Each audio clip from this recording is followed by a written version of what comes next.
আপনারা ইমাম আহমদ ইবনে হাম্বলের নাম শুনেছেন? আমরা ইসলামে 5টা মাযহাবের প্র্যাকটিস করি, কোরআন সুন্নাহর আলোকেই আমরা করি। হানাফি, শাফিঈ, মালিকি। 4 নম্বরটা আপনারা বলেন। হাম্বলি। হানাফি, শাফিঈ, মালিকি, তারপরে হাম্বলি। এই হাম্বলি মাযহাবের ধারক এবং বাহক ইমাম আহমদ ইবনে হাম্বল। উনি অনেক বড় যুগ শ্রেষ্ঠ মুহাদ্দিস ছিলেন। একক স্বতন্ত্র হাদিসের কিতাব হিসেবে পৃথিবী খ্যাত যে হাদিসের কিতাবটা, যেটার মধ্যে সবচাইতে বেশি সংখ্যক হাদিস আনা হয়েছে, মুসনাদ আহমদ ইবনে হাম্বল, এটার রচয়িতা উনি। সুবহানাল্লাহ পড়েন। প্রায় 40,000 হাদিসের কালেকশন ওই কিতাবের ভেতরে আছে। এই হাদিস কালেকশনের জন্য ইমাম আহমদ ইবনে হাম্বল বছরের পর বছর, যুগের পর যুগ, শহর থেকে গ্রাম, গ্রাম থেকে শহর চষে বেরিয়েছেন। ওনার শেষ জীবনটা উনি হাদিস সংগ্রহের কাজে ব্যয় করেছেন। একবার এক সফরে তিনি রাত্রিবেলা বেরোলেন। ইস্তেগফার পড়লে যে কি করে মানুষ মুস্তাজাবুদ দাওয়া হয় শুনেন। রাত্রিবেলা সফরে তিনি বেরোলেন, হাদিস সংগ্রহের সফর। প্রতিমধ্যে এক মসজিদে মাগরিবের নামাজ পড়লেন, এশার নামাজ পড়লেন। প্রচণ্ড শীত। তিনি ভাবলেন আজকের রাতটা মসজিদেই কাটায় দেই, ফজরের সালাত পড়ে তারপরে বেরোবো। ব্যাগ থেকে কাঁথা বের করে তিনি শুয়ে পড়লেন। কিন্তু মসজিদের দারোয়ান এসে বলে, মসজিদে তো থাকা যাবে না, আপনি বের হন।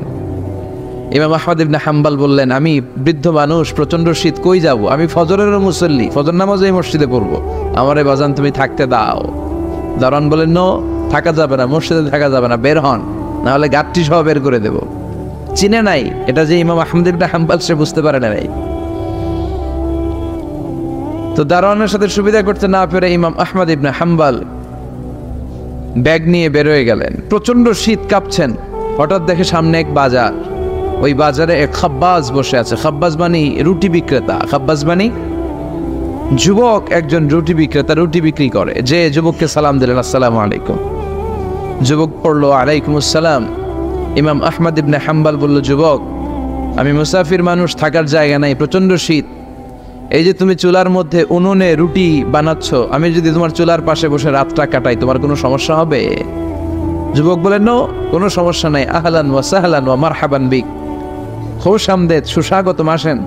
আপনি আমার চুলার পাশে বসে আগুন পোয়ালে আমার সমস্যা কি? আসেন, আসেন, বসেন, আপনি মুরব্বী মানুষ। ইমাম আহমদ ইবনে হাম্বল আল্লাহ শুকরিয়া করে চুলার পাশে বসে শীতের রাতে চুলা থেকে তাপ নিচ্ছেন, আগুন পোহাচ্ছেন। আর তিনি দেখতে লাগলেন যুবক আটা দিয়ে রুটি বানায় আর পরে আস্তাগফিরুল্লাহ, রুটির খামির বানায় আর পরে আস্তাগফিরুল্লাহ, গোল গোল করে খামির দিয়ে দলা বানিয়ে সাজিয়ে রাখে আর পরে আস্তাগফিরুল্লাহ, রুটি বেলুন দিয়ে বলে এটারে চুলার ভেতরে ঢুকায় আর কি পড়ে আস্তাগফিরুল্লাহ। ক্রেতা আসলে ক্রেতাকে রুটি দেয় আর পরে ক্রেতার হাত থেকে টাকা নিয়ে ক্যাশ বক্সে রাখে আর কি পড়ে। ইমাম আহমদ ইবনে হাম্বল তো অবাক, ঘটনা কি? আসার পর থেকে এই যুবকটারে দেখতেছি খালি পড়ে আস্তাগফিরুল্লাহ, আস্তাগফিরুল্লাহ। তিনি কৌতূহল বশত বললেন, যুবক, মা লাকা ইয়া শাব দাইমান তাকরাউনা আস্তাগফিরুল্লাহ। হে যুবক, তোমার ঘটনাটা কি?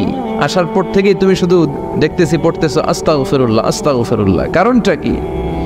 যুবক বলে, আমি সবসময় ইস্তেগফারের সাথে আঠার মতো লেগে থাকি, আর লেগে থাকার কারণে এর বরকতে আল্লাহ আমাকে মুস্তাজাবুদ দাওয়া বানিয়ে দিয়েছে। মানে আল্লাহ আমাকে এমন বানিয়েছে যে আমি দোয়া করা মাত্রই আমার দোয়া কবুল করে কে? ইমাম আহমদ ইবনে হাম্বল বললেন, আনতা মুস্তাজাবুদ দাওয়া, তুমি মুস্তাজাবুদ দাওয়া, মানে তুমি দোয়া করলেই সেটা কবুল হয়ে যায়? যুবক বলে, না, আনা মুস্তাজাবুদ দাওয়া, আমি আমার জীবনে যত দোয়া করেছি সব কবুল করে নিয়েছে কে? আমি মুস্তাজাবুদ দাওয়া, আমি দোয়া করতে দেরি কবুল হতে সেটা দেরি হয় না। তবে আমার পুরো জীবনের সব দোয়া কবুল হলেও একটা দোয়া এখনো কবুল হয় নাই। এটা শুনে ইমাম আহমদ ইবনে হাম্বলের কৌতূহল, কিউরিসিটি আরো বেড়ে গেল। তিনি বললেন, তোমার জীবনে সব দোয়া কবুল হয়েছে, একটা দোয়া কবুল হয় নাই, কি সেই দোয়া আমারে বলো?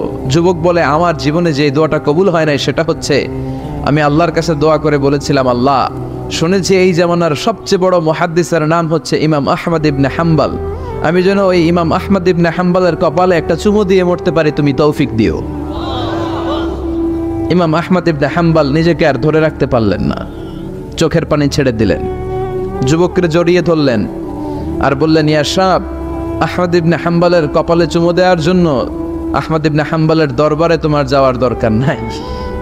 আহমদ ইবনে হাম্বল নিজেই তোমার দরবারে ছুটে এসেছে। আনাল আহমদ ইবনে হাম্বল, আমি নিজেই আহমদ ইবনে হাম্বল। চিল্লায় পড়েন আল্লাহু আকবার। যুবকটি চিৎকার মেরে সাইয়েদনা আহমদ ইবনে হাম্বলকে জড়িয়ে ধরল। আহমদ ইবনে হাম্বলের হাতে হাত রেখে মুসাফা করলো। আহমদ ইবনে হাম্বলের কপালে একটা চুমু এঁকে দিল আর বলল, ইয়া আহমদ ইবনে হাম্বল, এই ইস্তেগফারের কারণে আমার জীবনের সব দোয়াই কবুল হয়ে গিয়েছে। আপনি সবসময় যদি ইস্তেগফারের সাথে লেগে থাকেন, আপনারে মুস্তাজাবুদ দাওয়া বানাবে কে? এজন্য অবসরে যখন কোনো কাজ থাকে না, বেশি বেশি ইস্তেগফার পড়া যাবে না? ইস্তেগফারের সাথে আঠার মতো লেগে থাকা যাবে না? আওয়াজ করে পড়েন আস্তাগফিরুল্লাহ। আরো জোরে পড়েন আস্তাগফিরুল্লাহ। আরো জোরে পড়েন আস্তাগফিরুল্লাহ। আল্লাহ আমাদের ইস্তেগফার তুমি কবুল করো। আরো জোরে পড়ি আমিন। আসুন আমরা আল্লাহর নামের 3টা তাকবীর পড়ব। 3টা তাকবীর পড়ে আমরা কোরআনের তাফসিরের দিকে যাব। আমি পড়ব লিল্লাহি তাকবীর, আপনারা পড়বেন আল্লাহু আকবার। আওয়াজ করে পড়তে হবে। আল্লাহ বলেছেন, রাব্বাকা ফাকাব্বির, তোমার রবের নামের বড়ত্বের ঘোষণা দাও। আমার সাথে সাথে পড়েন আল্লাহু আকবার, আল্লাহু আকবার, আল্লাহু আকবার। 2 দিন ব্যাপী 34তম ওয়াজ ও দুয়ার মাহফিল, শিকারপুর দারুল কোরআন জিলানিয়া সিনিয়র মাদ্রাসা, প্রতিষ্ঠাতা আমার মরহুম মাগফুর নানা ভাই শাহ মোহাম্মদ গোলাম সাদেক সাঈদী রাহিমাহুল্লাহ, পীর সাহেব আড়াইবাড়ি দরবার শরীফ, কুমিল্লা। গত বছরও ছিলেন, এবছর চলে গেলেন। আল্লাহ ওনার কবরটাকে তুমি জান্নাতুল ফেরদাউসের বাগান বানাও। আজকের প্রোগ্রামের সভাপতি হযরত মাওলানা গোলাম পরওয়ার সাঈদী আরাফাত, আমার সম্মানিত মামা শ্বশুর, পীর সাহেব আড়াইবাড়ি দরবার কুমিল্লা। আল্লাহ ওনাকেও তুমি ইসলামের জন্য কবুল করো, আমিন। আমি আমার খুতবার শুরুতে সূরাতুত তিন থেকে তেলাওয়াত করেছি। আসুন এই সূরাটি থেকে আমরা কিছু কথা শুনি, আমলের নিয়তে, ইখলাসের নিয়তে। সূরাটার নাম হচ্ছে সূরাতু আত-তিন। সবাই বলেন সূরার নাম কি? এটি মাক্কি সূরা। কি সূরা? এই সূরার আয়াত সংখ্যা 8টি। কয়টি? আমরা জানি কোরআনের সূরাগুলো 2 ভাগে বিভক্ত, একটা মাক্কি, একটা মাদানী। সেই হিসেবে এই সূরাটি মাক্কি। এই সূরাটি কি? মাক্কি। কোরআনের চ্যাপ্টারগুলো নিয়ে মাঝে মাঝে ভাববেন যে কত ধরনের চ্যাপ্টার আল্লাহ দিলেন। সূরাকে আরবিতে বলে চ্যাপ্টার। সূরাকে আরবিতে কি বলে? তাহলে আওয়াজ করে উত্তর দেন তো, কোরআনের ভেতরে চ্যাপ্টার আছে কয়টা? 114টা। এই চ্যাপ্টারের নাম দিলেন তিনি ফলের নামে। সুবহানাল্লাহ পড়েন। 3 মানে ডুমুর ফল। 3 মানে কি? ডুমুর ফল। খেয়েছেন কখনো? খান নাই? শিকারপুরে হয়, গাছ আছে শিকারপুরে? নাই না? আছে? ছোটবেলা আমরা শুনতাম ডুমুর ফল খেলে নাকি মানুষ পাগল হয়ে যায়। আপনারা শুনছেন? এরকম অনেক আজে বাজে কথা কিন্তু আমরা ছোটবেলা শুনেছি, যেগুলোর ভিত্তি নাই। বলা হতো পরীক্ষার দিন সকালে কেউ যদি ডিম খেয়ে যায় তাহলে পরীক্ষা নাকি ডিম পায়। এটা ভুয়া কথা, ডাহা, মিথ্যা। আমি সব সময় ফাইনাল পরীক্ষার দিন সকালে ডিম খেয়ে যেতাম আর পরীক্ষা দিয়ে ফার্স্ট হয়ে যেতাম। এজন্য ডিম খেয়ে গেলে কেউ ডিম পায় না। আমরা বিশ্বাস করি খাইরিহি ওয়া শাররিহি মিনাল্লাহি, ভালো হোক মন্দ হোক করে কে? আবার ছোটবেলায় বলা হতো ওষুধ খাওয়ার সময় বিসমিল্লাহ পড়বি না, কারণ বিসমিল্লাহ বললে বরকত হয়, তোর রোগে বরকত হয়ে যাবে, মানে তোর রোগ বেড়ে যাবে। কি ডাকাত, ভুয়া কথা। সব ভালো কাজের আগে বিসমিল্লাহ। অবশ্যই আপনি ওষুধ খাওয়ার আগে বিসমিল্লাহ পড়বেন। কি পড়বেন? আমাদের দেশে শেখানো হয় ওষুধ হাতে নিয়ে যখন তুমি খাবা তখন পড়বা আল্লাহু শাফি আল্লাহু মুআফি। এটারে উল্টায় আবার বাংলাদেশকে আল্লাহ শাফি আল্লাহ মাফি। শব্দটা মাফি না, শব্দটা হচ্ছে মুআফি। আল্লাহু শাফি আল্লাহু মুআফি। খেয়াল থাকবে, পড়েন আল্লাহু শাফি আল্লাহু মুআফি, আল্লাহু শাফি আল্লাহু মুআফি। এটা কোনো হাদিসে নাই, পড়তে বলা হয় নাই, তবে অর্থটা খুব সুন্দর। আল্লাহই তিনি শিফা দান করেন, আল্লাহই রোগ থেকে মুক্তি দান করেন। ওষুধ আমি খাচ্ছি মেডিসিন খাওয়া সুন্নাহ, কিন্তু ওষুধ আমারে শেফা দেয় না, মুআফাত দেয় না, আমারে শেফা দেয় কে?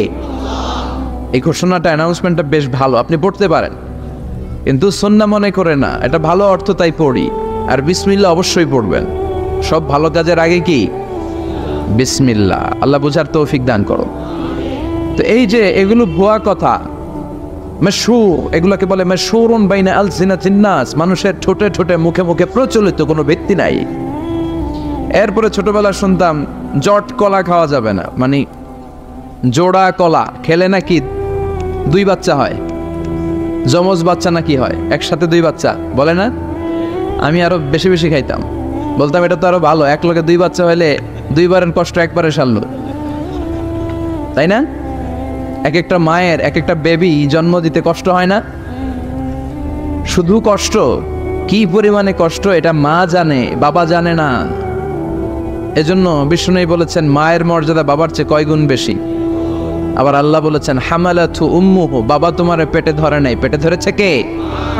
ওয়াহানান আলা ওয়াহান, ব্যথা কষ্ট জ্বালা পেইন বাবা সহ্য করে নাই, করেছে কে? অফিসালহু ফি আমাইন, 2 বছর তোমারে বাবা দুধ খাওয়ায় নাই, দুধ খাওয়ালো কে? মায়ের এক ধারে দুধের দাম, কাটিয়া গায়ের চাম, বাপস বানাইলে ঋণের শোধ হবে না, এমন দরদি ভাবে কেউ হবে না আমার মা গো, এমন দরদি ভাবে কেউ হবে না আমার মা গো, ঠিক কিনা? বিষ্ণু বললেন লাউ কাতাতা জিলদাক, গায়ের চামড়াগুলো কেটে কেটে রোদে শুকিয়ে যদি মায়ের পায়ের 2টা জুতাও বানিয়ে দাও, ছোটবেলা যে দুধ খেয়েছো সেটার 1 ঢোক দুধের শোধ আদায় হবে না। এজন্য মা যে কি কষ্ট করে, এখানে বেশিরভাগই আমরা নর্মাল প্রসেসে পৃথিবীতে এসেছি, তাই না? সিজারিয়ান বেবি খুব কম, থাকলে 1-2টা। নর্মাল প্রসেসে একটা বাচ্চাকে ডেলিভারি করতে একটা মায়ের যে কত কষ্ট হয় আপনি কল্পনাই করতে পারবেন না। চিকিৎসা বিজ্ঞান বলে একজন সুস্থ মানুষ, ব্যথার একটা ইউনিট আছে, মাত্রা, ব্যথা মাপার একক, 45 ইউনিট পেইন বা ব্যথা একজন মানুষ সহ্য করতে পারে। ব্যথার তীব্রতা বা মাত্রা যদি 45 ইউনিটের বেশি হয়, যদি ছাড়িয়ে যায়, হয় লোকটা বেহুশ হবে, নয় মরে যাবে। আমার আর আপনার মা যখন আমাদেরকে নর্মাল প্রসেসে ডেলিভারি করেছেন, তখন তারা 45 না 57 ইউনিট প্লাস 57 থেকে 60 ইউনিটের পেইনও তারা ছাড়িয়ে গেছে। 57 ইউনিটেরও বেশি ব্যথা তারা সহ্য করেছে, যেটা কোনো অ্যাক্সিডেন্টে আপনার দেহের 206টা হাড্ডি আছে, তো 20টা হাড্ডি একসাথে কোনো অ্যাক্সিডেন্টে ভেঙে গেলে যত ব্যথা তার চেয়েও বেশি ব্যথা। এজন্য মায়ের মনে কষ্ট দেয়া যাবে, মায়ের মনে কষ্ট দিয়ে জীবনে কেউ সফল হতে পারে নাই। সাইয়েদনা মুসা আলাইহিস সালাম আল্লাহর একবার জিজ্ঞেস করলেন, আল্লাহ মাইয়াকুনু জালিসি ইয়াউমাল কিয়ামা, আল্লাহ আমার সাথে কিয়ামতের দিন জান্নাতে সাথী কে হবে? আল্লাহ বললেন জালিসুকা ফিল জান্নাতি জাজ্জার, তোমার সাথী হবে কিয়ামতের দিন বিচার শেষে জান্নাতে যখন ঢুকবা, তোমার সাথী হবে একজন কসাই। কসাই চিনেন? কি করে? গোশত কাটে। সাইয়েদনা মুসা আলাইহিস সালাম অবাক হলেন, ঘটনা কি? কসাই, আমি হইলাম নবী আর আমার সাথে জান্নাতে থাকবে? হাউ কাম ইটস পসিবল, এটা কিভাবে সম্ভব? আল্লাহ বললেন নিজেই দেখে আসো এটা কেমন কসাই। সাইয়েদনা মুসা আলাইহিস সালাম ছদ্মবেশে কসাইয়ের দোকানে দাঁড়িয়ে রইলেন, দেখলেন স্পেশাল বিশেষ কোনো আমল নাই, কসাই শুধু গোশত কাটে, গোশত বিক্রি করে। দিন শেষে দোকান বন্ধ করে প্যাকেটের ভেতরে গোশত নিয়ে বাড়িতে রওনা হয়েছে। বাড়ির ভেতরে ঢুকে যাওয়ার পর সাইয়েদনা মুসা আলাইহিস সালাম ঘরের দরজার কড়া নাড়লেন। কসাই বলে মান আনতা, তুমি কে? মুসা আলাইহিস সালাম বললেন আনা মুসাফির, আমি মুসাফির, থাকার জায়গা নেই, আপনি যদি থাকার জায়গা দেন আপনার বাড়িতে থাকবো। কসাই বলে আসেন। সাইয়েদনা মুসা আলাইহিস সালাম ঢুকলেন। কসাই বলে এই ঘরে একটু থাকেন, ওই ঘরে আমার একটু কাজ আছে। মুসা আলাইহিস সালাম বললেন যান, কাজ সেরে আসেন। মুসা আলাইহিস সালাম খেয়াল করলেন ওই ঘরে মাচার উপর থেকে বয়োবৃদ্ধ এক নারীকে তিনি নামিয়ে গোসল করালেন, টাওয়াল দিয়ে গা মুছিয়ে দিলেন, নতুন জামা পরিয়ে দিলেন। এরপর দোকান থেকে আনা সুন্দর গোশতের টুকরাটারে নিজ হাতে কেটে রান্না করলেন, তারপর রুটি বানালেন, আর গোশত আর রুটি হাতে নিয়ে ওই মহিলার মুখে তুলে দিচ্ছেন। মহিলা খাচ্ছে, খায় আর বিড়বিড় করে কি যেন দোয়া পড়ে, সুবহানাল্লাহ পড়বেন না? ওই মহিলাকে খাওয়ানোর পরে কসাই সাইয়েদনা মুসা আলাইহিস সালামকে মেহমান হিসেবে খাবার নিয়ে আসলেন। বললেন, ও পথিক খাবার খান, সকালবেলা আপনিও চলে যাবেন, আমিও যাব আমার দোকানে, খেয়ে আপনি ঘুমিয়ে পড়েন। মুসা আলাইহিস সালাম বললেন, ততক্ষণ পর্যন্ত তোমার আনা খাবারে আমি হাত দিব না যতক্ষণ না তুমি বলবা ওই মহিলাটাকে। কসাই বলে, হাদিহি উম্মি, এটা আমার মা, হাদিহি উম্মি, এটা আমার মা। এই দুনিয়া এই মা ছাড়া আমার কেউ নাই, আমিও ছাড়া আমার মায়ের কেউ নাই। তাই প্রতিদিন দোকানের কাজ শেষ করে গোশত এনে রান্না করে আমার মারে আমি খাওয়াই। হাদিহি উম্মি, এটা আমার জনম দুঃখিনী মা। সাইয়েদনা মুসা আলাইহিস সালাম, বুঝলাম তোমার মা, কিন্তু তুমি যখন রুটি তোমার মায়ের মুখের ভেতরে তুলে দিচ্ছিলে, তোমার মা বিড়বিড় করে কি যেন পড়লো, কি পড়ে তোমার মা? কসাই বলে, আমার মায়ের একটা পাগলা দোয়া আছে। কি দোয়া? আমি জানি কশিন কালো এই দোয়া কবুল হবে না। আবেগের বশবর্তী হয়ে প্রতিদিন আমার মা আমার খেদমতে আমার উপর এত সন্তুষ্ট হয়ে যায়, এত খুশি হয়ে যায়। আমার মা প্রতিদিন বলতে থাকে, আল্লাহুম্মা জাআল ইবনি জালিসা মূসা ইয়াউমাল কিয়ামা। ও আল্লাহ, আমার ছেলের খেদমতে আমি এত সন্তুষ্ট, আমার ছেলের উপর আমি এতটাই রাজি খুশি। শুনেছি এই জামানার সবচাইতে বড় পয়গম্বর, বনি ইসরাইলের সবচাইতে বড় নবী, ওই নবীর নাম নাকি মূসা। ও আল্লাহ, আমি এত কিছু জানি না, এত কিছু বুঝি না, এত কিছু চাই না, তোমার দরবারে শুধু একটাই চাওয়া, একটাই ফরিয়াদ, তুমি আমার ছেলেরে কিয়ামতের দিন মূসার সাথে হাসর নসিব করে দিও। আমার ছেলে কসাই ছেলেটারে তুমি মূসার জান্নাতের সাথী বানিয়ে দিও। আল্লাহুম্মা জাআল ইবনি জালিসা মূসা ইয়াউমাল কিয়ামা। জালিস মানে ফ্রেন্ড, বন্ধু। আল্লাহ, জান্নাতে আমার ছেলেরে তুমি মূসার বন্ধু বানিয়ে দিও। মূসা আলাইহিস সালাম এবার বুঝতে পারলেন। তিনি বললেন, ঘটনা তো এই জায়গায় এতক্ষণে বুঝতে পেরেছি, কেন আমার সাথে মুফাসসির যাবে না, হাফেজে কোরআন যাবে না, শহীদরা যাবে না, ওলিরা যাবে না, নবীরা যাবে না, আমার সাথে জান্নাতে যাবে কসাই। এটা মায়ের দোয়া। কার দোয়া? মায়ের দোয়ার দরকার আছে না নাই? অনেক পাওয়ারফুল মায়ের দোয়াটা। বুলেট মারলে বুলেট মিস হয়, মায়ের দোয়া মিস হয়? ড্রোন হামলা করলে ড্রোন হামলা মিস হয়ে যেতে পারে, কিন্তু মায়ের দোয়া কশিনকালে মিস হয় না। চিল্লায় বলেন ঠিক কি না? মায়ের দোয়াটাও কবুল, বদদোয়াও কবুল। ভয়ঙ্কর কিন্তু। মা দোয়া করলে কবুল হয়, কিন্তু বদদোয়া করলে কবুল হয় না। এরকম হলে it was not a big deal, এটা বড় সমস্যা ছিল না। কিন্তু দোয়া করলেও যেমনি কবুল, বদদোয়াটাও কবুল। এজন্য খবর আছে না নাই? এজন্য মায়ের কাছ থেকে সবসময় দোয়া নিতে হবে। দোয়া নিতে রাজি আছেন? আমাদের সমাজে এরকম অনেক ধরনের কুসংস্কার। 2 কলা খেলে 2 বাচ্চা হয়, তাই না? আসলে কি কথাটা ঠিক? বাচ্চা একটা হবে না, 2টা হবে, ছেলে হবে না মেয়ে হবে, এটা কে দেয়? আবার অনেকের মাথার চুলের মধ্যে 2টা গিট থাকে, আছে না নাই? 2 গিট থাকলে কয় তোর 2 বিয়া, 3 গিট থাকলে 3 বিয়া, গিট নাই কয় তোর বিয়া নাই, আছে না নাই? এগুলো মুসলমান বিশ্বাস করতে পারে? মুসলমান বিশ্বাস করে একজনকে, তিনি কে? তো এই 3 ফল এটা খেলে মানুষ পাগল হয়ে যায় না, এটা স্বাস্থ্যকর একটা খাবার। বাংলাদেশের 3 আর আরব দেশের 3-এর পার্থক্য আছে। আরব দেশের 3 খুব সুস্বাদু। তো এই 3-এর নামে আল্লাহ একটা সূরা দিলেন। সূরার নাম হচ্ছে সূরাতুত তিন। সূরার নাম এরকম অনেক নামে আল্লাহ সূরা দিয়েছেন। খেয়াল করে দেখবেন, মানুষের নামে সূরা দিয়েছেন, সূরাতুল ইনসান, সূরাতুন নাস।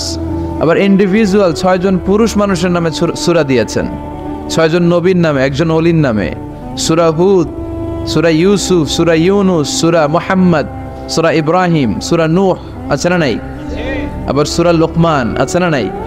মানুষের নামে সূরা, তাই না?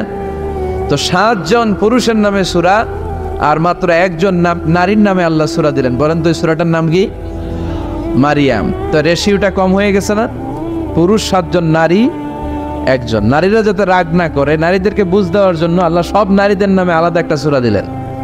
সূরার নাম, তার মানে আল্লাহ নারীকে খুশি রাখতে চায়, বিশ্বনবীও নারীদেরকে খুশি রাখতে চায়। আমরা অনেকে বলে, হুজুর আপনি নারীদের পক্ষে কথা বলেন বেশি। আমি সবার পক্ষেই বলি, যার যেটা অধিকার তাকে সেটা দিতে হবে, ঠিক কিনা? নারীরা সম্মানিতা, তাদেরকে সম্মান দিতে হবে। বিশ্বনবী তাদেরকে সম্মান দিতেন। মা আয়েশাকে বিশ্বনবী সবসময় আগে সালাম দিতেন। সুবহানাল্লাহ পড়েন। খাদিজা রাদিয়াল্লাহু তাআলা আনহাকে আল্লাহ তাআলা আরশের উপর থেকে সালাম পাঠিয়েছেন। এজন্য নারীদেরকে সালাম দিবেন বেশি বেশি। ঘরে সুখ শান্তি নাই, অনেকে বলে ঘরটা নাকি জাহান্নামের টুকরা, কারণ সালাম নাই। সালাম মানে শান্তি। সালাম মানে কি? সালাম সালাম হাজার সালাম সকল শহীদ স্মরণে, আমার হৃদয়ে রেখে যেতে চাই তাদের স্মৃতির চরণে। পড়েন আমিন। সালাম মানি চিল্লায় বলেন। জান্নাতীরা যখন জান্নাতে ঢুকবে, ফেরেশতারা জান্নাতীদেরকে কি বলবে? সালাম, শান্তি। Enter the paradise with peace and security.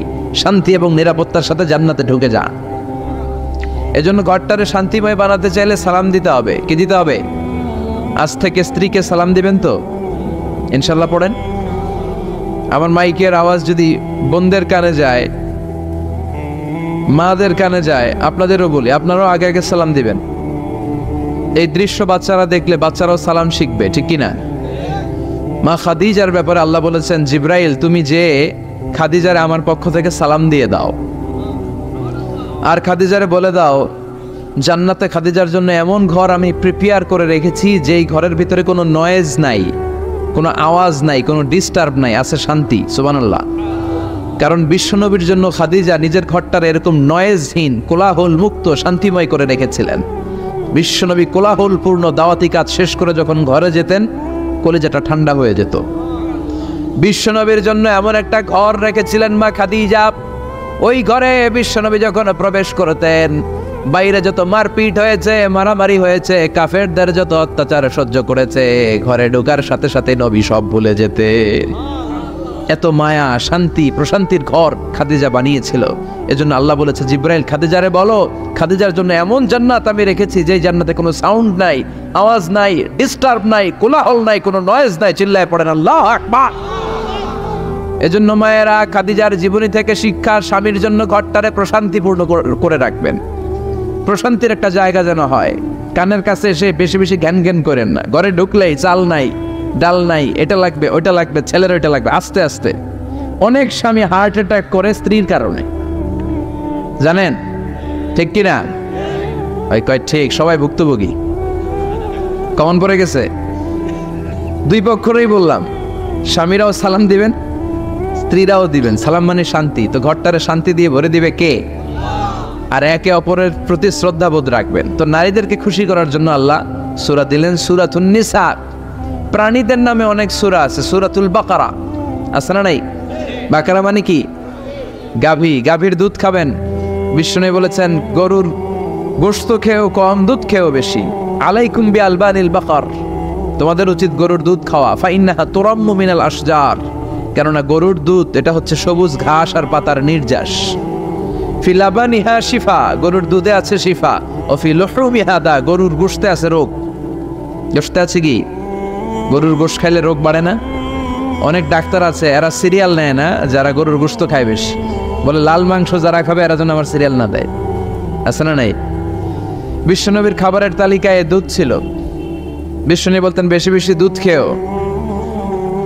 এবং বিশ্বনবী বলেছেন মায়েরা যেন তাদের বাচ্চাদেরকে দুধ খাওয়ায়। মায়ের বুকে প্রথম যে দুধটা আসে এটাকে বলে শাল দুধ। এটা বাচ্চার জীবনের প্রথম প্রাকৃতিক টিকা। সুবহানাল্লাহ পড়েন। আমরা কত টাকা দিয়ে দামি দামি টিকা দেই, কিন্তু প্রথম টিকাটা আল্লাহ ফ্রি দিয়েছেন। সুবহানাল্লাহ পড়েন। বাকারার নামে সূরা দিলেন, আনকাবুত মাকড়সার নামে সূরা দিলেন, নাহাল মৌমাছির নামে সূরা, নামাল পিঁপড়ার নামে সূরা। সুবহানাল্লাহ পড়েন। এইভাবে আপনি খুঁজলে কোরআনের চ্যাপ্টারগুলো যে কত সুন্দর সুন্দর নাম দিয়ে আল্লাহ দিয়েছেন, তারই ধারাবাহিকতায় আজকের সূরাটির নাম দিয়েছেন আল্লাহ একটা ফলের নামে। কিসের নামে? 3 ফলের নামে। সূরার নাম কি? সাইয়েদনা বারা ইবনে আযিব রাদিয়াল্লাহু তাআলা আনহু বর্ণনা করেন, বুখারীর বর্ণনা। তিনি বলেন সামি'তু রাসূলুল্লাহ ইয়াকরাউ সূরাতাত তিন ফি সালাতিল ইশা। আমি বারা ইবনে আযিব রাদিয়াল্লাহু তাআলা আনহু এশার নামাজে বিশ্বনবীকে সূরাতুত তিন তেলাওয়াত করতে শুনেছি। কোন নামাজে? কোন সূরা পড়তেন? কোন নামাজে? কোন সূরা? মনে থাকবে? পড়বেন তো? তিনি বলেছেন এশার নামাজে আমি বিশ্বনবীকে সূরাতুত তিন তেলাওয়াত করতে শুনেছি। ফামা সামি'তু আহসানা সাউতিন মিন সাউতি রাসূলিল্লাহ, আল্লাহ রাসূলের কণ্ঠের চাইতে এত মধুর কণ্ঠ আমার জীবনে শুনি নাই। বিশ্বনবী যখন তেলাওয়াত করতেন সাহাবাদের কলিজা ঠান্ডা হয়ে যেত। সাহাবারা মাঝে মাঝে খাবার না পেলে, ঘরে খাদ্য না থাকলে বিশ্বনবীর কাছে চলে আসতেন, এসে বিশ্বনবীর চেহারার দিকে তাকায় থাকতেন, ওনার কণ্ঠে তেলাওয়াত শুনতেন। বিশ্বনবীর তেলাওয়াত শুনলে চেহারার দিকে তাকায় থাকলে ক্ষুধার কথা তারা ভুলে যেতেন। কি কণ্ঠ ছিল বিশ্বনবী! অনেকে বলে সাইয়েদনা দাউদ আলাইহিস সালামের কণ্ঠ ছিল অনেক চমৎকার, এটা ঠিক, কিন্তু বিশ্বনবীর চাইতে বেশি সুন্দর না। আকাবা উপসাগরের তীরে বসে সাইয়েদনা দাউদ যখন তেলাওয়াত করতেন, সাগরের মাছগুলো সাগর ছেড়ে ডাঙায় চলে আসতো, বনের পশু বন ছেড়ে বাইরে আসতো, আকাশের পাখি আকাশ ছেড়ে দিয়ে নিচে নেমে আসতো। কিন্তু বিশ্বনবীর কণ্ঠটা এর চেয়েও বেশি সুন্দর ছিল। সুবহানাল্লাহ পড়েন। বিশ্বনবী সারাদিন যেই কোরআনের আয়াতগুলো নাজিল হয়েছে, প্রত্যেক রাত্রে এশার নামাজের পর ঘরের মধ্যে বসে বসে আয়াতগুলো তেলাওয়াত করতেন। আর মক্কার আবু জাহেল, উতবা, সাইবা, ওয়ালিদ ইবনে মুগীরা সবাই লুকিয়ে লুকিয়ে তেলাওয়াত শোনার জন্য বাড়ির চিপায় চলে আসতো। আবু জাহেল, উতবা, সাইবা এটা কি বিশ্বনবীর পক্ষের লোক না বিপক্ষের? বিপক্ষের লোক হয়েও নবীর কণ্ঠের তেলাওয়াত শোনার জন্য পাগল। তাইলে কণ্ঠটা কি নরমাল কণ্ঠ ছিল? যেন তেন কণ্ঠ ছিল? আবু জাহেল ছিল মক্কা শহরের প্রেসিডেন্ট, সে ঘোষণা দিয়ে দিত কেউ মুহাম্মাদের কণ্ঠের তেলাওয়াত শুনবা না, শুনতে যেতে পারবা না, সবাইকে নিষেধ করে রাত্রিবেলা চোরের মতো নিজেই যাইতো। সুবহানাল্লাহ পড়েন। হজের মৌসুমে আবু জাহেল ঘোষণা দিয়ে দিল, খবরদার, মক্কায় ঢুকার যতগুলো গেট আছে সবগুলো গেটে তোরা দাঁড়ায় থাকবি, হাজিদেরকে বলবি মক্কায় নতুন একটা পাগল এসেছে, তার কথা যারা শুনে তারাও পাগল হয়ে যায়। নাউজুবিল্লাহ পড়েন। তার কর্মী বাহিনী হজের মৌসুমে বিভিন্ন গেটে পাঠায় দিল, মক্কায় ঢুকার হাজিদের যত গেট, বিভিন্ন দেশ থেকে হাজিরা আসবে, কর্মীদেরকে বলে দিল তোরা বলবি এই এলাকায় নতুন এক পাগলের আমদানি হয়েছে, নাম মুহাম্মদ। পড়েন নাউজুবিল্লাহ। যারাই এই মুহাম্মাদের কণ্ঠের তেলাওয়াত শুনে তারাও পাগল হয়ে যায়। আদেশ অনুযায়ী কর্মীরা মক্কার গেটে দাঁড়িয়ে দাঁড়িয়ে হাজিদেরকে বলল, হাজি সাহেব হজে যান, জমজম খান, খেজুর খান, হজ করেন, সমস্যা নাই, কিন্তু নতুন এক পাগল আসছে, এই পাগলের নাম মুহাম্মদ, এই পাগলের কাছে যারা যায় হেরাও পাগল হয়ে যায়। হাজি সাহেবরা কোনোদিন এই মুহাম্মদ নামটা শুনে নাই, এই প্রথম শুনলো। শুই নাই মনে মনে কয় যেদিকে যাব আর নাই যাব, আগে মুহাম্মদের কাছে যাব। সবার আগে কার কাছে যাব? কারণ মানুষের একটা অভ্যেস হচ্ছে আল ইনসানু হারিসুন আলা মা মুনিয়া, মানুষের যেটা করতে নিষেধ করা হয় বেশি ওইটা মানুষ করে বেশি। মনে মনে হাজিরা বলে তোমরা নিষেধ করছো তো অবশ্যই যাব, দেখি এই মুহাম্মদটা কে। তার মানে আমাদের বিরুদ্ধে অপপ্রচার করলে এটা আমার পক্ষের প্রচার হয়ে যায়। সুবহানাল্লাহ পড়েন। ইসলামের বিরুদ্ধে অপপ্রচার করলে এটা কি হয়ে যায়? প্রচার হয়ে যায়। ইউরোপ আমেরিকাতে ইসলামের নামে ট্যাগ লাগায় এক্সট্রিমিস্ট, জঙ্গি, আমরা নাকি জঙ্গি, আমরা নাকি এক্সট্রিমিস্ট। তো যারা সিভিলিয়ান আছে, খ্রিস্টিয়ান সিভিলিয়ান, ইউরোপ আমেরিকার সাধারণ জনগণ, তারা ভাবে ঘটনা নাকি মুসলমানদের বিরুদ্ধে এত কথা কেন? তারা ইসলাম নিয়ে গুগলে সার্চ করে, বিভিন্ন বই পড়ে, কোরআনের ইংলিশ ট্রান্সলেশন পড়ে। আগে তারা ইসলাম সম্পর্কে জানতো না, কিন্তু সবাই যখন বলা শুরু করছে জঙ্গি জঙ্গি জঙ্গি, ইসলাম মানে জঙ্গি, তখন তারা ইসলাম সম্পর্কে পড়তে শুরু করে দিয়েছে। পড়তে পড়তে ইসলামের সুন্দর বাণীগুলো পড়ে ওদের হৃদয় ঠান্ডা হয়ে যায়। যাদের নসিব ভালো, অনেকে কালিমা পড়ে মুসলমান হয়ে যায়। ইউরোপ আমেরিকাতে মুসলমানের সংখ্যা দিন দিন বাড়ছে। মাঝে মাঝে পত্র পত্রিকায় দেখবেন যে কনভার্টেড মুসলমান, ও মুসলমান, ও মুসলমান। ধারণা করা হচ্ছে 2070 সালের মধ্যে ইউরোপ আর আমেরিকায় মুসলমান হয়ে যাবে সংখ্যাগরিষ্ঠ। খ্রিস্টানদের ছাড়িয়ে মুসলমানদের সংখ্যা ইউরোপ আমেরিকায় বেড়ে যাবে। সুবহানাল্লাহ পড়েন। সেই দিন বেশি দূরে নয় যেদিন কালেমার পতাকা হোয়াইট হাউসের উপরে শোভা পাবে। ঘোষণাটা কার? চিল্লায় বলেন ওয়াদাটা কার? আবু জাহেল ঘোষণা দিয়েছে কেউ যেতে পারবে না, কিন্তু লুকিয়ে লুকিয়ে নিজেই যায়।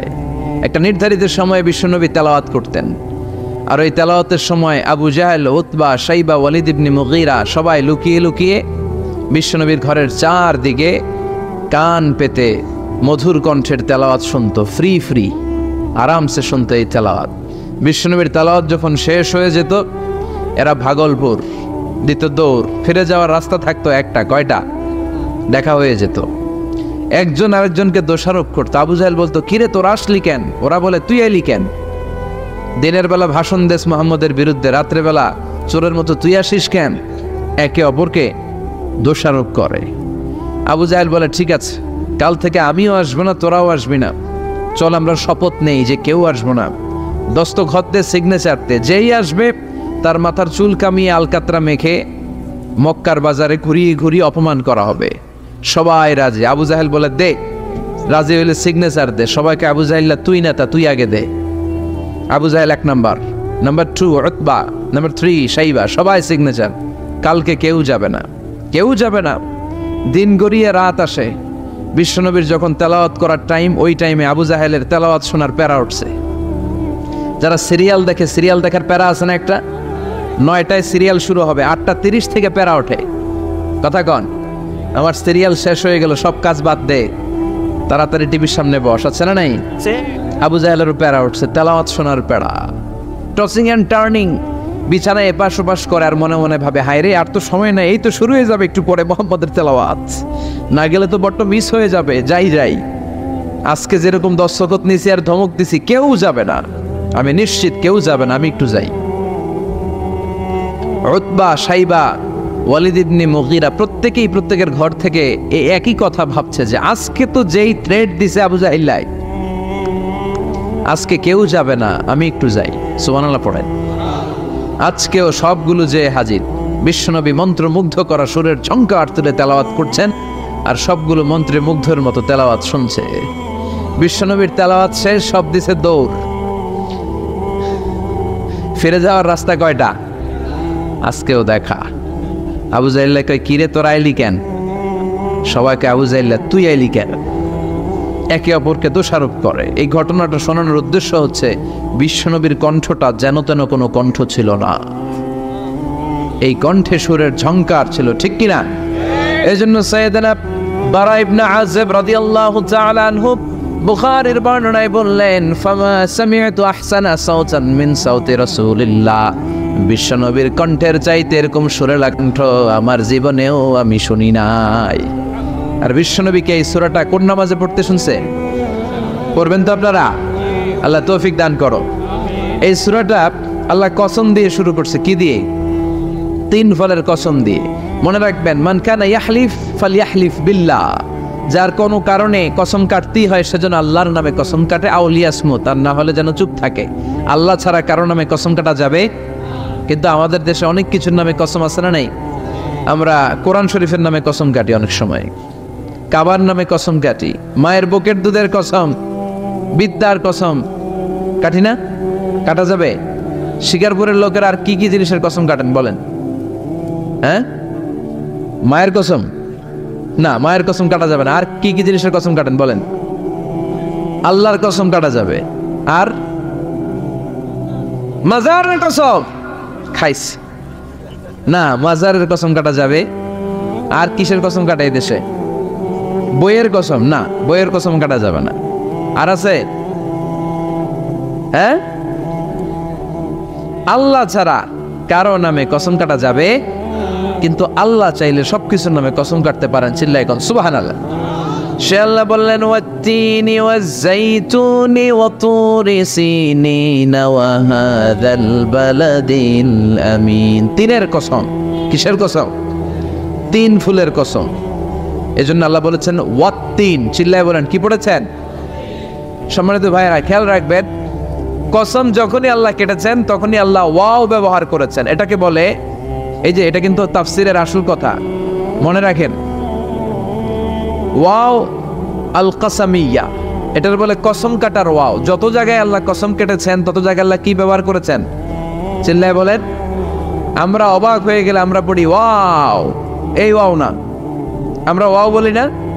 অবাক করা জিনিস দেখলে কি বলে ছেলেবেলে? ওয়াও, এই ওয়াও নয়। তো যত জায়গায় কসম তত জায়গায় ওয়াও। সবাই বলেন, যত জায়গায় কসম তত জায়গায় যেমন আল্লাহ কোরআনে যুগের শপথ করেছেন, সময়ের কসম করেছেন। আল্লাহ বলেছেন ওয়াল আসর। কি বলেছেন? ওয়াও আছে না নাই? আল্লাহ পাহাড়ের কসম করেছেন, আল্লাহ বলেছেন ওয়াত্তুর। আল্লাহ ফজরের কসম করেছেন, আল্লাহ বলেছেন ওয়াল ফাজার। জিলহজের প্রথম 10 রাতের কসম করেছেন, তিনি বলেছেন ওয়ালায়ালিন আশার। জোর আর বেজোরের কসম করেছেন, তিনি কি বলেছেন? ওয়াশফাঈ ওয়াল ওয়াতর। তারই ধারাবাহিকতা এখানে তিনি 3 ফলের কসম কেটেছেন, আর তিনি বলেছেন ওয়াত্তিন। চিল্লায় বলেন তিনি কি বলেছেন? মানে 3-এর কসম। কিসের কসম? 3 ফল। ডুমুর ফলের কসম কেটেছেন, কারণ এই ফলের অনেক উপকারিতা আছে। এটা আরব বিশ্বে আরবদের কাছে খুবই গুরুত্বপূর্ণ সুস্বাদু একটা ফল। কালো ডুমুর হয়, সাদা ডুমুর হয়। এই ডুমুর ফল খেলে ডায়াবেটিক্স রোগীদের অনেক উপকার হয়। ডায়াবেটিক্স আমাদের জাতীয় রোগ না? ডায়াবেটিক্স আছে কার কার? অনেকের আছে না? এই ডায়াবেটিক্স আল্লাহ ভালো করে দিবে। কি খাবেন? ডুমুর ফল খাবেন। অনেক নারীদের ইররেগুলার মেনস্ট্রুয়েশনাল পিরিয়ড হয়, অনিয়মিত অনিয়ন্ত্রিত মাসিক। এই ডুমুর ফলের সেদ্ধ করা পানি যদি খায়, তাদের মাসিক নিয়মিত হয়ে যাবে। এটার মধ্যে অনেক স্ট্রেংথ এন্ড স্ট্যামিনা আছে। আর এই ফলটা জান্নাতি ফল, ঠিক কিনা? ফাবিআইয়ি আলা রাব্বিকুমা তুকাযযিবান। আমার কোন নিয়ামতকে তোমরা অস্বীকার করবে? এই আয়াতটা সবার মুখস্থ আছে না নাই? মজার ব্যাপার হলো, এই আয়াতটা আল্লাহ তাআলা এই সূরার ভেতরে 1 বার 2 বার 5 বার 10 বার নয়, 31 বার উল্লেখ করেছেন। কয়বার?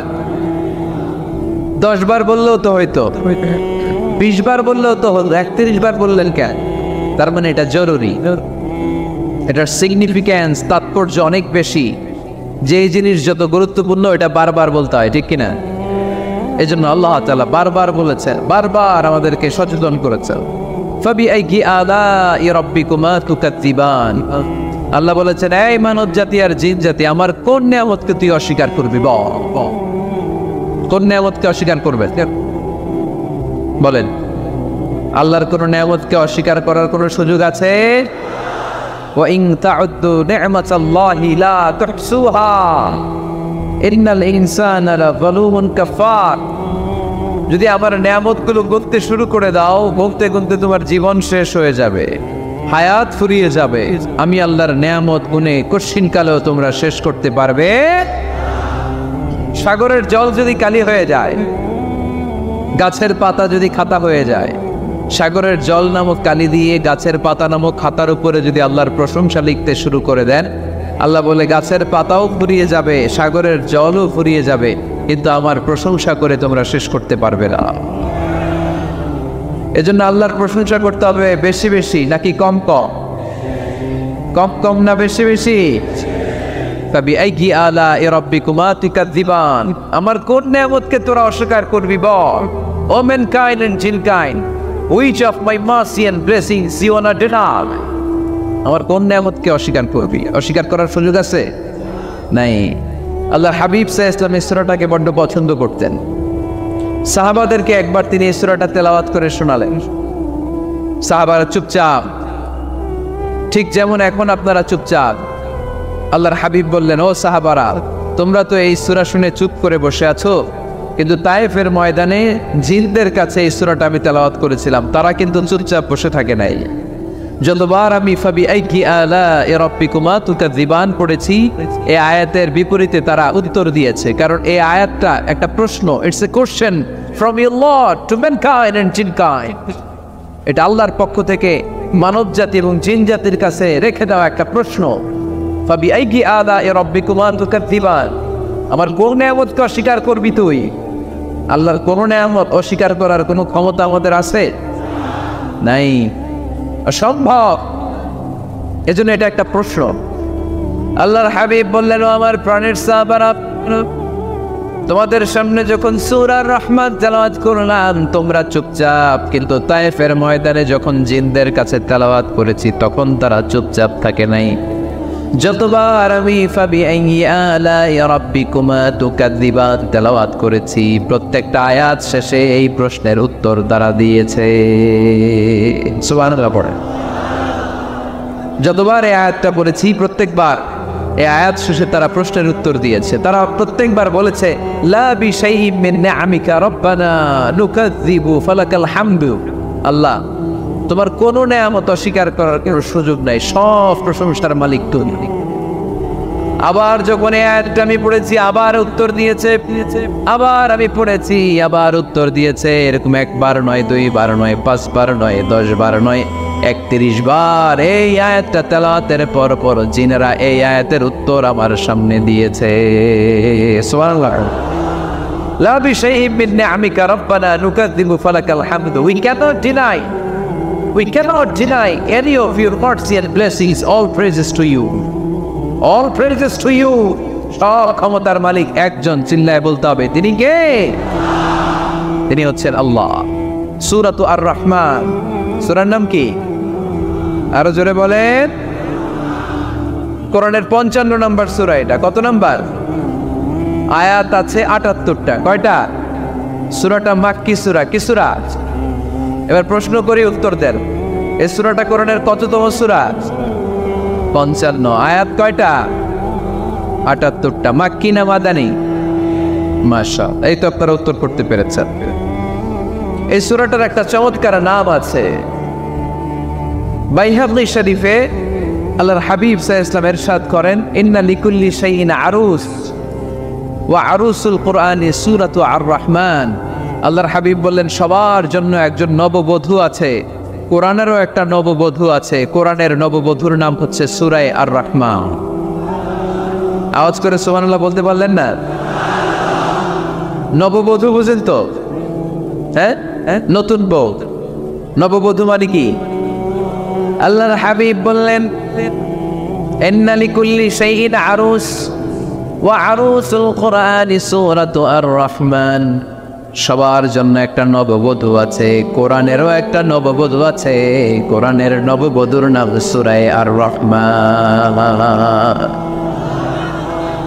নববধূ যেমনি বাসর রাতে হাতে পায়ে আলতা মেখে, বেনারসি শাড়ি পরে, লিপস্টিক দিয়ে, খোপায় ফুল দিয়ে, জুয়েলারি পরে, অর্নামেন্টস পরে, মেকআপ করে, পার্লারিং করে তার স্বামীর জন্য ওই রাতে সে নিজেকে উজাড় করে সাজায়, ঠিক কিনা?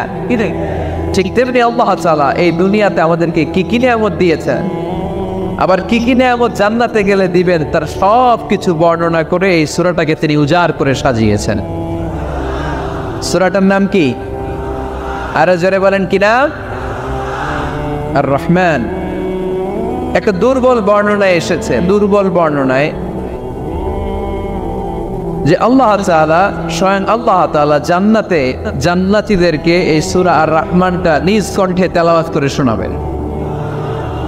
আমরা আল্লাহর কণ্ঠের তেলাওয়াত শুনতে চাই কি চাই না? আল্লাহর তেলাওয়াত কি আমাদের মতো তেলাওয়াত? আল্লাহ দেখতে কি আমাদের মতো? লাইসা কামিসলিহি শাই, তার মতো কেউ নাই। তার মতো কেউ আছে? তার মতো কেউ নাই। তিনি তার মতো। তিনি কার মতো? তিনি তার মতো। লাইসা কামিসলিহি শাই। জান্নাতীরা যখন জান্নাতে ঢুকবে, আল্লাহ তাআলা প্রশ্ন করবেন, ও জান্নাতীরা, এই কোরআনে যত নাজ নেয়ামতের বর্ণনা দিয়েছিলাম তার সবগুলো কি তোমরা পাই টু পাই বুঝে পেয়েছো? জান্নাতীরা বলবে পেয়েছি। হঠাৎ এক জান্নাতি হাত তুলে বলবে, আল্লাহ একটা জিনিস তো পাই নাই। সবাই বলে পাইছি, তুমি পাও নাই। কি পাও নাই? কয় আপনারই তো পাই নাই। সুবহানাল্লাহ পড়বেন না? আপনাকেই তো পাই নাই। সব দেখলাম, সব খাইলাম, সব দেখলাম, কিন্তু আপনারা তো দেখলাম না। আল্লাহ তাআলা তখন বিশাল জান্নাতের এক কনফারেন্স রুমে সবাইকে বসিয়ে আল্লাহর দিদার মানুষকে দেখাবেন। আল্লাহ তাআলা তার গোপন সৌন্দর্যকে সেদিন জান্নাতীদের সামনে প্রকাশ করে দেবে। আল্লাহর হাবিব বসবেন ওই কনফারেন্স রুমে সবার সামনে। আল্লাহর হাবিবের পেছনে বসবে অন্যান্য নবীরা, তারপরে সোহাদা, সালেহিন, আউলিয়া সবাই বসবে ওই জান্নাতের কনফারেন্স রুমে। আমরাও যেন বসার জায়গায় পাই, আল্লাহ তুমি তৌফিক দিয়ে দিও। আল্লাহ তাআলা অনেকগুলো নূরের পর্দার পেছন থেকে নূরের ঝলকানি মারবে। ওই ঝলকানি এক মুহূর্তের জন্য দিবেন। এক মুহূর্তে। কয় মুহূর্ত? 70,000 নূরের পর্দার কথা বলা হয়। এই বর্ণনাটাও দুর্বল। পর্দা আছে কিন্তু কয় হাজার জানে কে? আল্লাহ। ওই পর্দা সরিয়ে আল্লাহ তাআলা সৌন্দর্যের বা নূরের ঝলকানির এক আলোক ছোটা জান্নাতীদের সামনে তুলে ধরবেন এক মুহূর্তের জন্য। কয় মুহূর্ত? আলোক ছোটা দিয়েই আবার নাই, আবার শোনায় ফেলবেন। ওই এক মুহূর্ত দেখে জান্নাতীরা পাগল হয়ে যাবে, অপলক নেত্রে তাকিয়ে থাকবে এইভাবে, চোখের পলক ফেলবে না, চোখ মেলে তাকিয়ে আছে। কিন্তু সামনে কিন্তু আল্লাহর নূর আর নাই, কারণ ওইটা আসছিল কয় মুহূর্তের জন্য? এক মুহূর্ত পরে নাই। কিন্তু কি যে দেখলাম, কত সুন্দর! কোটি কোটি বছর এরকম অপলক নেত্রে জান্নাতীরা তাকিয়ে থাকবে। ইন্নাল্লাহা জামিলুন ইউহিব্বুল জামাল, আল্লাহ নিজে সুন্দর, সৌন্দর্যকে পছন্দ করেন। আল্লাহর চাইতে সুন্দর কিছু হতে পারে? চিল্লায় বলেন পারে? পৃথিবী সুন্দর, মানুষ সুন্দর, আসমান সুন্দর, জমিন সুন্দর, সুন্দরে সুন্দরে পাল্লা। জানি না কত সুন্দর তুমি আল্লাহ, জানি না কত সুন্দর তুমি আল্লাহ। সুবহানাল্লাহ পড়ে। আল্লাহ তাআলা তার সৌন্দর্যকে সেদিন জান্নাতীদের সামনে তুলে ধরেন। এই সূরাটা নাজিলের একটা ব্যাকগ্রাউন্ড আছে। আল্লাহর হাবিব সাল্লাল্লাহু আলাইহি সাল্লাম মক্কার জমিনে কাফিরদেরকে দাওয়াত দিতে লাগলেন, আল্লাহর ইবাদত করো, আল্লাহর জিকির করো, আল্লাহর প্রশংসা করো। এরকম দাওয়াত দিতে দিতে কিছুদিন পরে বিষ্ণু ইসলাম বলতে শুরু করলেন, রহমানের ইবাদত করো, রহমানের জিকির করো, রহমানের পায়ে সেজদায় লুটিয়ে পড়ো। তখন কাফেররা প্রশ্ন শুরু করে দিল, মুহাম্মদ এতদিন বলতা আল্লাহ, এখন কইতেছ রহমানের কথা, আসলে কোনটা? আল্লাহরে তো আমরা চিনি, রহমানরে তো আমরা চিনি না। আল্লাহর দাওয়াত দিচ্ছ, আল্লাহর গুণগান গাইছো, আল্লাহকে আমরা চিনি জানি, কিন্তু রহমানটা আবার কে? সে আবার কবে আসলো, কোত্থেকে আসলো, কবে থেকে আছে, কতদিন থাকবে? রহমানরে তো আমরা চিনি না, ওরা রহমান চিনে না। এজন্য আল্লাহ তাআলা রহমানকে চিনায় দেওয়ার জন্য আর রহমান নামে একটা সূরা নাজিল করে দিলেন। وَإِذَا قِيلَ لَهُمُ اسْجُدُوا لِلرَّحْمَنِ قَالُوا وَمَا الرَّحْمَنُ, যখন তাদেরকে বিশ্বনবী বললেন রহমানের পায়ে সেজদা দাও, রহমানের জন্য সেজদায় লুটিয়ে পড়ো, ক্বালু আমার রহমান, তারা বলল রহমানটা আবার কে? রহমান কে? আল্লাহ চিনি, রহমানরে তো চিনি না। এখন রহমানকে এটা চিনানোর দরকার আছে না নাই? রহমানকে এটা চিনানোর জন্য আল্লাহ তাআলা আর রহমান নামে কোরআনে একটা সূরা নাজিল করলেন। চিল্লায় পড়েন আল্লাহু আকবার। কাফেরদেরকে জানানোর জন্য রব্বুল আলামিন সূরা আর রহমান নাজিল করলেন আর বললেন, আর রহমান আল্লামাল কুরআন খালাকাল ইনসান আল্লামাহুল বায়ান। দয়াময় রহমান শেখালেন কোরআন, বানালেন ইনসান, শেখালেন বায়ান। দয়াময় রহমান শেখালেন কোরআন, বানালেন ইনসান, শেখালেন বায়ান। দয়াময় রহমান শেখালেন কোরআন, বানালেন ইনসান, শেখালেন বায়ান। দয়াময় রহমান শেখালেন কোরআন, বানালেন ইনসান, শেখালেন বায়ান। আল্লাহু আকবার। আল্লাহ বলেন রহমানকে চিনো না? আর রহমান আল্লামাল কুরআন খালাকাল ইনসান আল্লামাহুল বায়ান। আমি হলাম রহমান, আমি দয়াময়, আমি মেহেরবান। আমার দয়ার কোনো শেষ নাই, আমার মায়ার কোনো শেষ নাই। আমার দয়া ভালোবাসা ছাড়া এই পৃথিবীতে কোনো কিছু হওয়া সম্ভব। ওয়াসিআত রাহমাতি কুল্লা শাই, সব জায়গায় আমার আল্লাহর রহমত আছে না নাই? আল্লাহর রহমত ছাড়া এক ফোঁটা বৃষ্টি আকাশ থেকে জমিনে ঝরে? আল্লাহর রহমত ছাড়া একটা গাছের পাতা মাটিতে পড়ে? আল্লাহর রহমত ছাড়া একটা শ্বাস আমরা ভেতরে ঢুকাতে পারি? আল্লাহর রহমত ছাড়া পৃথিবীতে কিচ্ছু সম্ভব না। চিল্লায় বলেন ঠিক কি না? আমার আল্লাহর দয়া ভালোবাসা যে কত বেশি আমরা জানি না, আমরা জানি না। আরশের বুকে আল্লাহ বিশাল সাইনবোর্ডে লিখে রেখেছেন, সাবাকাত রাহমাতি গাদাবি, সাবাকাত রাহমাতি গাদাবি। এর মানে হচ্ছে আমার রাগের উপরে আমার দয়া বিজয় লাভ করেছে। সাবাকাত রাহমাতি গাদাবি, আমার রাগও আছে, আল্লাহর রাগ আছে না? আমার দয়াও আছে, আল্লাহর দয়া আছে না? আল্লাহ বললেন আমার রাগও আছে, আবার আমার দয়াও আছে, তবে জেনে রেখো আমার রাগের চেয়ে দয়া বেশি। আল্লাহর কোনটা বেশি? দয়া বেশি। আমাদের পাপ অন্যায় যত বড় হোক, মনে রাখবেন আল্লাহর দয়া তার চাইতেও বড়। নাকি ছোট? আপনি যত বড় পাপ করেন না কেন, আমাদের জন্য আল্লাহ পক্ষ থেকে দয়া আছে না নাই? বনি ইসরায়েলের এক লোক সিরিয়াল কিলার ছিল, খালি মার্ডার করতো, সিরিয়াল মার্ডার। একটা, দুইটা, তিনটা, 10টা, 5টা করতে করতে করতে করতে 99টা মার্ডার করেছে। কয়টা? এলাকায় আছে না কিরকম কেউ? 99টা মার্ডার। কল্পনা করা যায়? 99 জন মানুষকে সে নিজ হাতে হত্যা করেছে। 99 মার্ডার করার পরে তার মনে ভয় আসলো, হায়রে না জানি আল্লাহ আমার সাথে কেমন আচরণ করে আখিরাতে। আমার তওবা আছে কিনা কপালে জানি না, আমার তো ক্ষমা নাই, কি করব আমি? তো সে লোকজনদেরকে জিজ্ঞেস করলো আমার ক্ষমা আছে কিনা, এটা কে বলতে পারবে? আমাকে আল্লাহ মাফ করবে কিনা?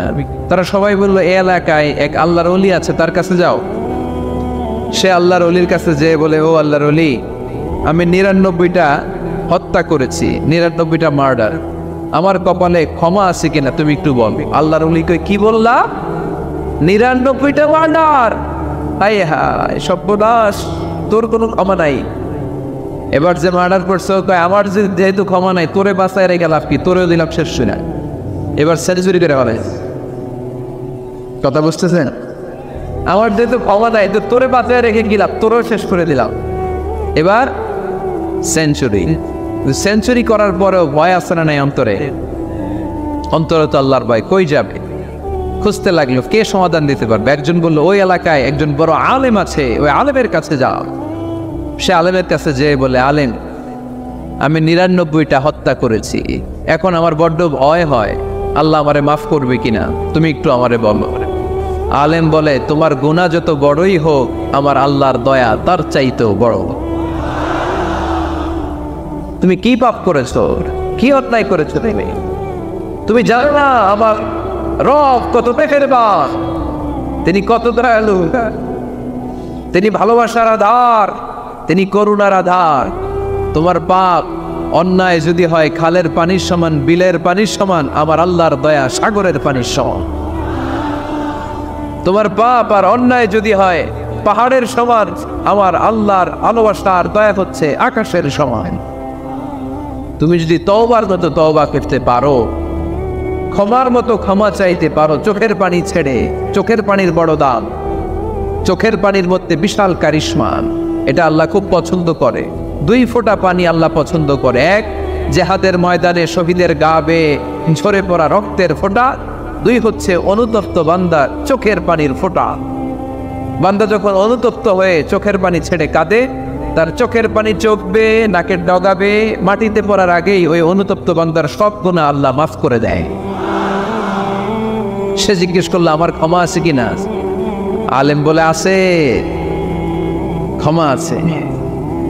তওবার মতো তওবা কর, তাওবাতান নাসুহা, তওবার মতো তওবা করলে আল্লাহ ঠিকই মাফ করবে। সে এতটাই অনুতপ্ত হলো, এতটাই সে আল্লাহর কাছে ক্ষমা চাইতে শুরু করলো।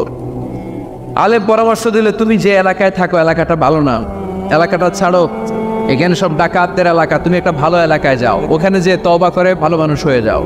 সে নিয়ত করে কাপড় চোপড় গুছিয়ে ভালো এলাকায় যাবে, ঘর থেকে বেরোয়ার সাথে সাথেই মালাকুল মাউত চলে আসছে, তার রুহু কবজ করে ফেলছে। এখন রুহুকে নিয়ে যাবে, ফাজাত মালাইকাতুর রাহমা ওয়া মালাইকাতুল আযাব, রহমতের ফেরেশতারাও আসছে, আযাবের ফেরেশতারাও আসছে। রহমতের ফেরেশতারা বলে না না না, সে তওবার নিয়ত করেছে, যদিও তওবা করতে পারে নাই, যদিও ভালো এলাকায় যেতে পারে নাই, তওবার নিয়ত করেছে, অনুতপ্ত হয়েছে, ক্ষমা চাওয়ার চিন্তা করেছে, আমরা তার রূহ নিয়ে ইল্লিনে রেখে দেব। আযাবের ফেরেশতারা বলে না না, 99টা হত্যা করার পরে আরো একটা হত্যা করে সেঞ্চুরি করেছে, এখনো তো ভালোভাবে তওবা করতে পারে নাই, তার রূহটা নিয়ে আমরা সিজ্জিনের ভেতরে ঢুকায়ে দেব। 2 দল ফেরেশতার মারামারি, এ বলে আমরা নিব, এ বলে আমরা নিব, ঝগড়া আছে না নাই? আল্লাহ বললেন রাখো রাখো, ঝগড়ার দরকার নেই, এক কাজ করো, যেখানে মারা গিয়েছে ওইখান থেকে ফিতা দিয়ে মাপতে শুরু করো। ভালো এলাকাটা যদি কাছে হয় জান্নাতের ফেরেশতারা নেবে, খারাপ এলাকা যদি কাছে হয় জাহান্নামের ফেরেশতারা নেবে। খারাপ এলাকা তো একেবারেই কাছে, ঘর থেকে বের হওয়ার সাথে সাথে মৃত্যু হয়েছে। আর ভালো এলাকা তো অনেক দূর। আল্লাহ জামিনটারে আদেশ দিলেন, জামিন এই অনুতপ্ত বান্দার জন্য তুই ভালো এলাকাটা কাছে চলে আয়। ভালো এলাকাটার জামিনটা তুই সংকুচিত হয়ে যা। যদিও ঘর থেকে বের হয়েছে একেবারে কাছে, খারাপ এলাকাটা হাজার হাজার মাইল দূরে চলে যা।